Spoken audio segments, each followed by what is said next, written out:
history should inspire each and every generation at all times wherever they are.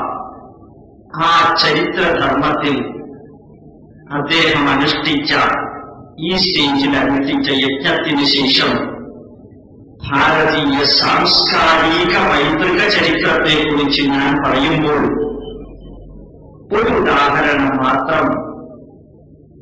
ഒരു നല്ല റോസാപുഷ്പം ഒരു പൂജാരിയുടെ കയ്യിൽ കിട്ടിയാൽ അദ്ദേഹം വിചാരിക്കും താൻ പൂജിക്കുന്ന വിഗ്രഹത്തിന്റെ, ബിംബത്തിന്റെ, പ്രഭാവലയത്തിന്റെ മുകളിൽ അത് വെച്ച് ഈശ്വരന് സംതൃപ്തി തോന്നുന്ന രീതിയിൽ എനിക്ക് പ്രവർത്തിക്കാമെന്ന്. ഒരു പുഷ്പം കച്ചവടം ചെയ്യുന്ന വ്യക്തിയുടെ കയ്യിലാണ് അത് ലഭിക്കുന്നത് എങ്കിൽ അദ്ദേഹം വിചാരിക്കും ആ പുഷ്പത്തിൽ ഒരു 5-6 രൂപ ഇന്ന് കിട്ടും.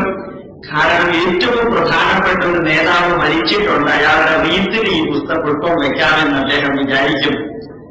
അതേ സമയത്ത് നല്ല ഒരു കവിയുടെ കയ്യിലാണ് ആ പുഷ്പം കിട്ടുന്നത് എങ്കിൽ കുമാരനാശാൻ പാടിയതുപോലെ ആ പുഷ്പമേ നീ അധികതുങ്ക പദത്തിലെത്ര ശോഭിച്ചിരുന്നു എന്ന് പറഞ്ഞു നിർത്തും. അതിനപ്പുറം കിടക്കണ്ട. അതായിരിക്കും കവി ആ പുഷ്പത്തെ കാണുന്നത്.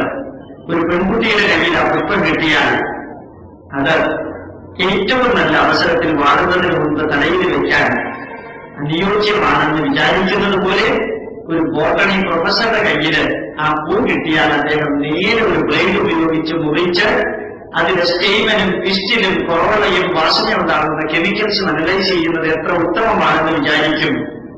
പുഷ്പം ഒന്നാണെങ്കിലും കയ്യിൽ കിട്ടുന്നവർ അതിനെ കാണുന്നത് അവരുടെ ബാക്ക്ഗ്രൗണ്ടിന്റെ അടിസ്ഥാനത്തിലാണ് എന്ന് ഓർമ്മിപ്പിക്കാൻ ആഗ്രഹിക്കുന്നത്